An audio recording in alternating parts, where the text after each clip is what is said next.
নমস্কাৰ মই প্ৰণৱজ্যোতি নাথ সকলোকে আজি ক্লাছটিলৈ স্বাগতম জনাইছো মৰমৰ ছাত্ৰ ছাত্ৰীসকল আজি মই তোমালোকক past continuous tense সম্পৰ্কে শিকাবলৈ গৈ আছো গতিকে বলাছো আজি ক্লাছটি আৰম্ভ কৰোঁ প্ৰথম আহিছো past continuous tenseৰ চিনাকিলৈ অসমীয়াত বাক্যটো আমি কেনেকৈ চিনি পাম তাৰ কাৰণে মই বৰ্ডত লিখি দিছো ইয়াতে হুই ৰান্ধি সিঙি পঢ়ি তাৰ পিছত তলত লিখিছো আসিলু আসিলা আৰু আছিল অৰ্থাৎ মূল যেটো ক্ৰিয়া অসমীয়াত যদি হুই আসিলু হুই আসিলা হুই আছিল নাইবা খাই আসিলু খাই আসিলা খাই আছিল এৰেকৈ থাকে তেতিয়াহলে আমি গম পাম হেতু past continuous tenseৰ বাক্য past continuous tenseৰ বাক্যবোৰ আমি কেনেকৈ গঠন কৰিম তাৰ কাৰণে মই ইয়াতে কেইটামান উদাহৰণ দিছো তোমালোকে যদি উদাহৰণ কেইটা ভালদৰে সোৱা তেতিয়াহলে তোমালোকৰ বুজিবলৈ সুবিধা হ'ব এটা প্ৰথম উদাহৰণটো চাবা ইয়াতে মই হাসি মাৰি আছিলো I was sneezing ইয়াতে হেল্পিং ভাৰ্ব হিচাপত লাগিব আমাক was আৰু were যিবিলাক সাবজেক্টৰ লগত am খাপ খাই নতুবা is খাপ খাই সেই সাবজেক্ট বিলাকৰ লগত আমি was ব্যৱহাৰ কৰিম আৰু যিবিলাকৰ লগত are খাপ খাই সেইবিলাকৰ লগত আমি were ব্যৱহাৰ কৰিম আৰু লগতে মূল যেটো ভাৰ্ব থাকিব মেইন ভাৰ্বটো সেই ভাৰ্বটোৰ লগত আমি ing ব্যৱহাৰ কৰিম past continuousৰ simple যত am আৰু is খাপ খাই তাতে was হ'ব আৰু যত are খাপ খাই তাতে were হৈ যাব লগতে আমি মূল ভাৰ্বটো মেইন যেটো ভাৰ্ব থাকিব তাত ing ব্যৱহাৰ কৰিম এটা দুই নম্বৰ উদাহৰণটো চাবা তুমি বৰখুনত তিতি আছিলা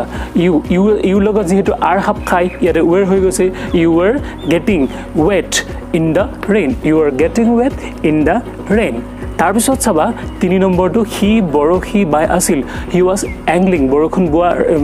তোমাৰ বৰখি বোৱাৰ ইংৰাজী হৈছে angle a n g l e ইয়াতে angling হৈ গৈছে ing আমি যোগ দিছো তাৰ পিছত চাবা 4 নম্বৰটো কেসুৱাটিয়ে হামিয়াই আছিল the baby was yawning the baby লগত is খাপ খাই the baby is cute is ব্যৱহাৰ কৰো আমি সো is ব্যৱহাৰ কৰাৰ কাৰণে ইয়াতে was ব্যৱহাৰ কৰিছো আমি তাৰ পিছত চাবা পূজা চলি আছিল পূজা was going on present continuous হলে এটো কি হ'ব পূজা চলি আছে পূজা is going on past continuous আমি ব্যৱহাৰ কৰিছো সেই কাৰণে পূজা was going on তাৰ পিছত 6 নম্বৰটো চাবা বৰষুণ দি আছিল it was raining বৰষুণ দি আছে হলে কি হ'ব প্ৰেজেন্ট কন্টিনিউয়াছত it's raining আৰু past continuousত is ব্যৱহাৰ কৰাৰ কাৰণে ইটোৰ লগত আমি কি ব্যৱহাৰ কৰিছো was ব্যৱহাৰ কৰিছো আৰু সেই কাৰণে ইয়াতে it was raining আমি ব্যৱহাৰ কৰিছো এতিয়া আহিছো past continuous tenseত নেগেটিভ আৰু ইন্টাৰোগেটিভ বাক্যবোৰ আমি কেনেকৈ খাজিম বৰ্ডত চাবা তোমালোকে ইয়াতে মই লিখিছো তাই শিকি আছিল সো নিয়ম মতে সিৰ লগত is খাপ খাই সেই কাৰণে was ব্যৱহাৰ হৈছে she was learning শিকাৰিং আজি লাৰ্ন হয় আৰু তাত আমি ing যোগ দিছো কাৰণ এটো past continuous tenseৰ বাক্য এতিয়া চাবা 2 নম্বৰ বাক্যটোলৈ তাই শিকি থকা নাছিল প্ৰথম বাক্যৰ আৰু দুই নম্বৰ বাক্যটোৰ মাজত ডিফাৰেন্সটো কি হয় প্ৰথম বাক্যটো আছে শিকি আছিল আৰু দ্বিতীয় বাক্যটো হৈছে শিকি থকা নাছিল গৈ আছিলু গৈ থকা নাছিলু গৈ আছিলা গৈ থকা নাছিলা গৈ আছিল গৈ থকা নাছিল এই যে শিকি আছিল শিকি থকা নাছিল এটো পজিটিভ হয় এটো নেগেটিভ হয় দুইটা মাজৰ ডিফাৰেন্সটো হৈছে এটো পজিটিভ এটো নেগেটিভ সেই কাৰণে ইয়াত was হৈছে আৰু ইয়াতে wasn't হৈছে ইয়াতে আমি যদি she was not learning বুলি কওঁ তেতিয়া ভুল নহয় কিন্তু স্পোকেন ইংলিশত যেতিয়া আমি কন্ট্ৰাকশনস বিলাক ব্যৱহাৰ কৰিম তেতিয়া আমাৰ ফ্লুয়েন্সি সোনকালে আহে সেই কাৰণে মই ইয়াতে কন্ট্ৰাকশন অৰ্থাৎ শৰ্ট ফৰ্ম ব্যৱহাৰ কৰিছো was not নকৈ wasn't ব্যৱহাৰ কৰিছো তাৰ পিছত চাবা 3 নম্বৰ বাক্যটোলৈ তাই শিকি আছিল নে ইয়াতে বাক্যটো চাবা শিকি আছিল নে এক নম্বৰটো তাই শিকি আছিল আৰু 3 নম্বৰটো হৈছে তাই শিকি আছিল নে দুইটাৰ মাজত ডিফাৰেন্স কি এক নম্বৰ আৰু 3 নম্বৰৰ মাজত এটোত আছিল আছে আৰু এটোত আছিল নে আছে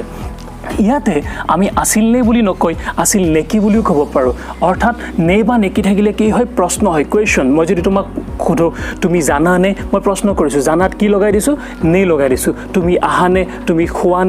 খোৱা নেকি নে বা নেকি থাকিলে কি হয় প্ৰশ্ন হয় সেই কাৰণে ইয়াতে আমি কি কৰিছো যেটো মূল যেটো হেল্পিং ভাৰ্ব আছে হেল্পিং ভাৰ্বটো তোমাৰ আগৰ ফালে লৈ আহিছো মেইন যেটো সাবজেক্ট সেই সাবজেক্টৰ আগত আনিছো was she learning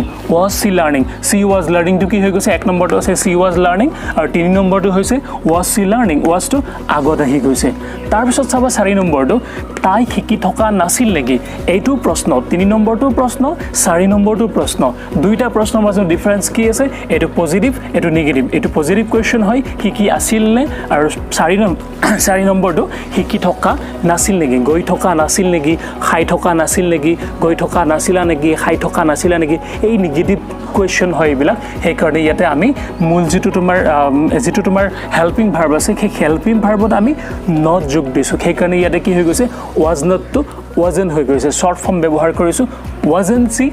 learning তুমি গৈ থকা নাছিলে নেকি weren't you going ইয়াতে ইউ কাৰণে went হৈ গৈছে তাৰ পিছত আহিছো আমি 5 নম্বৰটোলৈ তাই শিকি আছিল নে নাই was she learning or not alternative question তুমি দৌৰি আছিলা নে নাই খাই আছিলা নে নাই বহি আছিলা নে নাই এই ব্লক alternative question হয় আৰু শেষত আমি সেই কাৰণে ইয়াতে or not যোগ দিছো 3 নম্বৰটো চোৱা ইয়াতে was she learning এটো চোৱা 5 নম্বৰটো was she learning নতুনকৈ কি যোগ দিছো ইয়াতে or not যোগ দিছো যেটো 3 নম্বৰ বাক্যটোত নাই তাৰ পিছত চাবা 6 নম্বৰ বাক্যটোলৈ তাই কি শিকি আছিল what was she learning ইয়াতে আমি নতুন কি যোগ দিছো কি কাৰণে হোৱাত হৈছে বাকি 3 নম্বৰ বাক্যটোৰ দৰে একে আছে was she learning 3 নম্বৰটো চোৱা was she learning ইয়া দেখে was she learning কিৰ কাৰণে কি দিছো what দিছো what was she learning তাৰ পিছত 7 নম্বৰটো চাবা 6 নম্বৰটো আৰু 7 নম্বৰটো মোটামুটি একে অকমান বেলেগ হেতু হৈছে 6 নম্বৰ বাক্যটো আছে তোমাৰ তাই কি শিকি আছিল আৰু 7 নম্বৰটো হৈছে তাই কি শিকি থকা নাছিল পজিটিভ হয় নেগেটিভ হয় সেই কাৰণে wasত not লগাই দিছো wasn't হৈ গৈছে তাৰ পিছত 8 নম্বৰটো তাই কেতিয়া শিকি আছিল সিম্পল 6 নম্বৰটো চোৱা তাই কি শিকি আছিল 8 নম্বৰটো তাই কেতিয়া শিকি আছিল কিটো কি হৈ গৈছে ইয়াতে কেতিয়া হৈ গৈছে বাকি সকলো একে আছে সেই কাৰণে আমি হোৱাটৰ ঠাইত কি ব্যৱহাৰ কৰিছো when ব্যৱহাৰ কৰিছো বাকি সকলো একে আছে what was she learning আৰু when was she learning তাৰ পিছত আহিছো 9 নম্বৰ বাক্যটোলৈ তাই কেতিয়া শিকি আছিল তাৰ পিছত তাই কেতিয়া শিকি থকা নাছিল সিম্পল আগৰ কেটাৰ দৰে কেতিয়া শিকি আছিল শিকি থকা নাছিল পজিটিভ নেগেটিভ হয় wasn't হৈ গৈছে সিম্পল এতিয়া আহিছো 10 নম্বৰ বাক্যটোলৈ ইয়াতে চাবা তাই কেনেকৈ শিকি আছিল how was she learning কেনেকৈ হলে ইংৰাজীত how হয় আৰু যেহেতু এটো তোমাৰ কোৱেশ্চন হয় সেইকাৰণে was টো আগত আহিছে c লগত is খাপ খাই সেইকাৰণে was হৈছে তাৰ পিছত চাবা তাই কেনেকৈ শিকি থকা নাছিল 10 নম্বৰ আৰু 11 নম্বৰৰ মাজত ডিফাৰেন্স কি আছে কেনেকৈ শিকি আছিল আৰু কেনেকৈ শিকি থকা নাছিল এটো পজিটিভ কোৱেশ্চন আৰু এটো হৈছে নেগেটিভ কোৱেশ্চন সেইকাৰণে আমি ইয়াতে wasত not ব্যৱহাৰ কৰি কন্ট্ৰাকচন কৰিছো wasn't হৈছে তাৰ পিছত 12 নম্বৰটো চাবা তাই কাৰ লগত শিকি আছিল with whom was she learning with whom মানে হৈছে কাৰ সতে এইখিনিতে এটা কথা মনত ৰাখিবা with টো আমি মাগৰ ভিডিও বিলাকতো কৈছো with টো আমি বাক্যটোৰ শেষতো ব্যৱহাৰ কৰিব পাৰো অৰ্থাৎ whom was she learning with বুলি আমি ক'ব পাৰো নতুবা মডাৰ্ন ইংলিছত with whom ৰ খলনি আমি who ব্যৱহাৰ কৰিব পাৰো who was she learning with বুলি আমি ক'ব পাৰো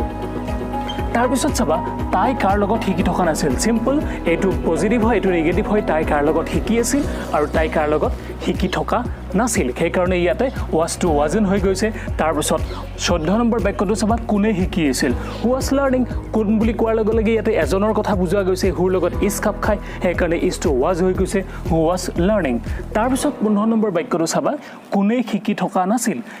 এটো তোমাৰ was আছে এটো wasn't হৈ গৈছে পজিটিভ বাক্য নেগেটিভ বাক্য সেই কাৰণে was to wasn't হৈ গৈছে তাৰ পিছত চাবা 16 নম্বৰ বাক্যটিলৈ কোনে কোনে শিকি আছিল এটো 14 নম্বৰটো আছে কোনে শিকি আছিল আৰু 16 নম্বৰটো হৈছে কোনে কোনে শিকি আছিল ইয়াত এজনৰ কথা কোৱা গৈছে আৰু ইয়াতে এজনতকৈ বেছিৰ কথা কোৱা গৈছে সেই কাৰণে who লগত ইয়াতে was নহয় পলে were হৈ গৈছে who were learning তাৰ পিছত 17 নম্বৰটো 16 নম্বৰটো নেগেটিভ হয় who were learning who weren't learning তাৰ পিছত 18 নম্বৰটো চাবা সকলোৱে খেলি আছিল সকলোৱে শিকি আছিল সকলোৱে বুলি কোৱা লগে এভৰিবডি হয় এভৰিবডি লগত is খাপ খাই সেই কাৰণে was হৈ গৈছে ইয়াতে এভৰিবডি লগত was হোৱাৰ কাৰণে এভৰিবডি was learning লিখিছো আমি তাৰ পিছত 19 নম্বৰ বাক্যটো কোনেও শিকি থকা নাছিল nobody was learning কাৰণ nobody লগত is খাপ খাই nobody is happy nobody is going আমি প্ৰেজেন্ট কন্টিনিউয়াস টেন্সত তেনেকৈ ব্যৱহাৰ কৰো আৰু ইয়াতে was to was ইয়াতে is to was হৈ গৈছে সেই কাৰণে nobody was learning ইয়াতে বহুতে ভাবিব পাৰে যে এটোটো নেগেটিভ বাক্য কোনেও শিকি থকা নাছিল এটো শিকি আছিল শিকি থকা নাছিল কিন্তু মনত ৰাখিবা nobody থাকিলে আমি কেতিয়াও not ব্যৱহাৰ কৰিব নোৱাৰো যেনেকৈ nobody can sing nobody can go ইয়াতে আমি cannot ব্যৱহাৰ কৰা নাই nobody should go nobody should not হ'ব নোৱাৰে এই কাৰণে ইয়াতে আমি not ব্যৱহাৰ কৰা নাই